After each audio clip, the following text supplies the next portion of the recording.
Hey guys, and welcome back to my channel, and thank you for tuning in once again to another one of my film stock reviews. Today I'm going to be talking about the KODAK Ektar 100, which is a film stock that I really did not want to like that much. It's an expensive one.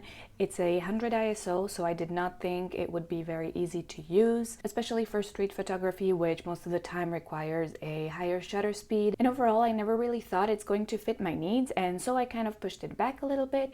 And now recently I purchased it, I shot it, and I wanted to share my thoughts with you guys because, yep, this is definitely going to be another one of my go-to film stocks I already know. So the original KODAK Ektar was released in 1989. It was released in a wide range of ISOs from 25 ISO to I think 1000, and the name Ektar, which is actually an acronym for Eastman Kodak Tessar, was first given to professional Kodak lenses. So this film stock carries quite an emblematic name in the Kodak cinematic universe, and it was first released as a 35mm color negative film stock to be developed in C41 chemistry. It was an ultra fine grain film stock, and that is still the case now. At the time it was discontinued, it was replaced by the Kodak Royal Gold, which then itself was discontinued shortly after, to be replaced by the Kodak Ektar 100 that we know today, and this one came to the market in year 2008. So it is still relatively new, but regardless, it has quite a history in the Kodak company. The modern Kodak Ektar exists in 100 ISO only,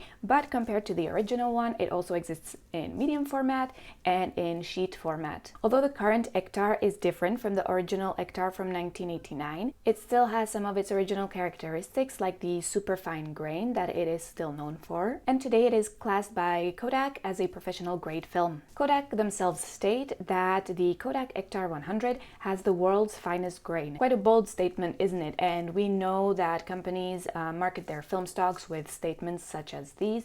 They are not necessarily what we're going to actually expect from the film stock or actually get, but credit where credit is due, the Kodak Ektar 100 actually has one of the finest grains in color negative film stocks that I have come across. So far I've only tried the 35mm myself, but I am super excited to try the medium format very soon because I think it's going to only accentuate the different positive attributes of the 35mm one. I shot my very first roll of Ektar in Prague this summer. The light conditions were really good, so this really was an accommodating environment for the low ISO, and I'm going to be showing you all of the photos I took on it in this video. Mind you, I have not touched the colors of my photos at all, because everything I did made the colors look kind of worse than the original, which already had such stunning colors in the first place. So yeah, keep that in mind. The photos in this video are straight from the lab, untouched. I shot all the photos on my Minolta X700, and yeah, I really did not want to like this film as much as I did because of the price, especially here in Europe, in France specifically.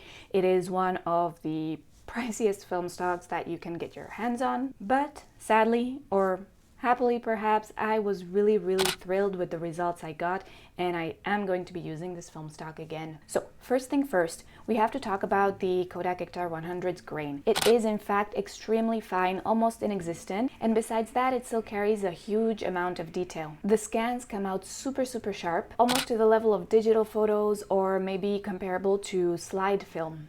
Despite being a color negative film stock, the Ektar is also compared to slide film when it comes to colors, and I'm going to talk about that a little more later. It also portrays textures extremely well, and they are almost lifelike if you ask me, if you ask many other users online. As you can see in these photos, you can also zoom in so much without losing any of the sharpness, any of the detail, and I think this is also going to make it a really good choice for larger prints. The Kodak Ektar is daylight balanced, so it's going to really perform best in daylight, and also because of the low ISO, it's not going to be your obvious choice for low light situations.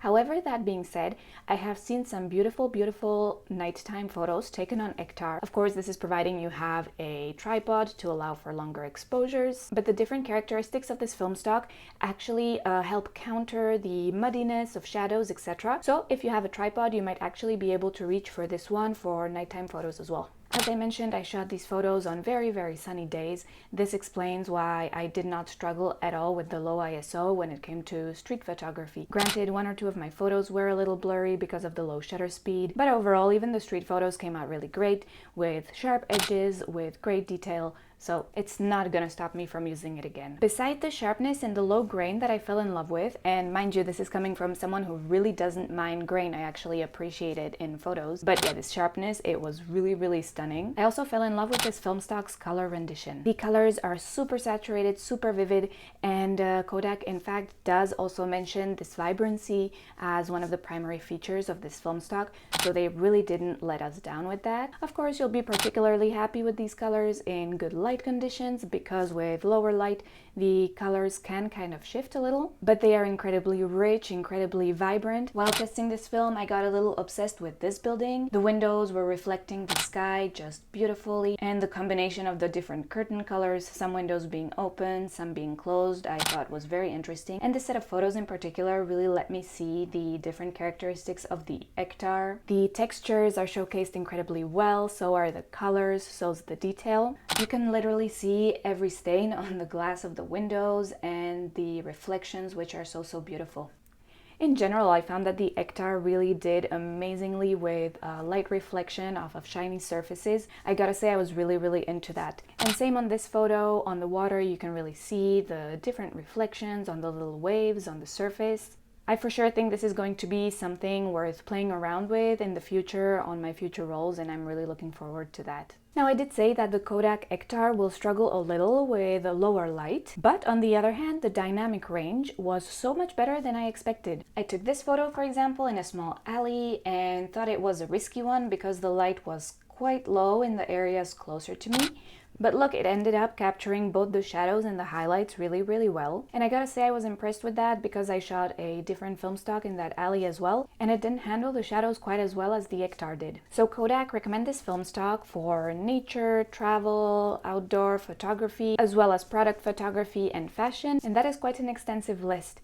Especially the outdoor nature photography, I can really see why they would recommend it, because the greens, the blues are so stunning, just all the colors in general, and of course the detail and the sharpness too. And with the sharpness and low grain, this might actually be the perfect film for macro photography as well. I've also seen online that people use it for fine art photography, which once again I really do see its appeal because of the different characteristics of the film stock. However, where the Ektar 100 might not be as good, and it is also not in the list that I mentioned before, is portrait photography, because it does tend to struggle with skin tones quite a bit. This is not always so prevalent, but a lot of the times I did find that the skin tones were either too orange, too red, too pink, and I really cannot say that they were too natural looking.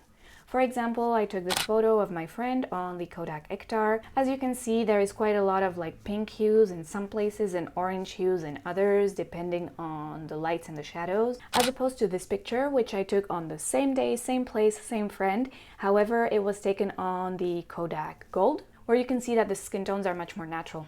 This kind of like shortcoming, if you want to call it that, of the film stock is definitely due to the vibrancy and the saturations of the colors, which in some scenarios make them look less natural than you would like them to be. So yeah, not your natural portrait film stock. I have seen some portraits taken on it, which did look very beautiful, but I think that required a lot of work with the lighting. So you can use it, but it's at your own risk. You gotta expect some color shifts where you don't want them to be. Another thing to note about this film stock is that it is not that beginner friendly. This is because to get good results, correct exposure is a must. So if you're a beginner, this might not be the best film stock for you to start with, as opposed to, for example, the Kodak Ultramax, the Kodak Gold, which are so much more forgiving, or even the Kodak Portra, which tends to be more forgiving than the Ektar. Besides the Portra, the other ones I mentioned are also much cheaper, so once again, this might definitely be an advantage if you're a beginner, because with the Ektar, there is a much higher price for error. At the end of the day, and with all of this being said,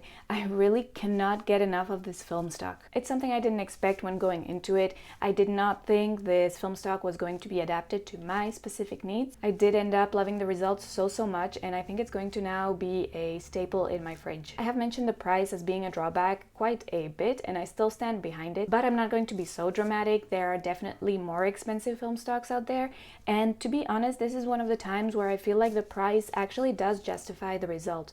the result justifies the price. It's not going to be your everyday versatile film stock for any occasion, portraiture being one of them. But if you use it in the right situation, if you let it shine in the fields that it's actually good at, I think you're going to be so happy with the result. And I honestly can't wait to shoot this film stock again. And I'm so excited to try it in medium format as well, because like I said, I think that's going to accentuate the different positive attributes of the film stock even more. So the color, the fine grain, the sharpness. And if you yourself have already tried it in medium format, then do let me know what you thought, because I want to do this right. So it's getting a little dark outside. I think you can see it in the room behind me.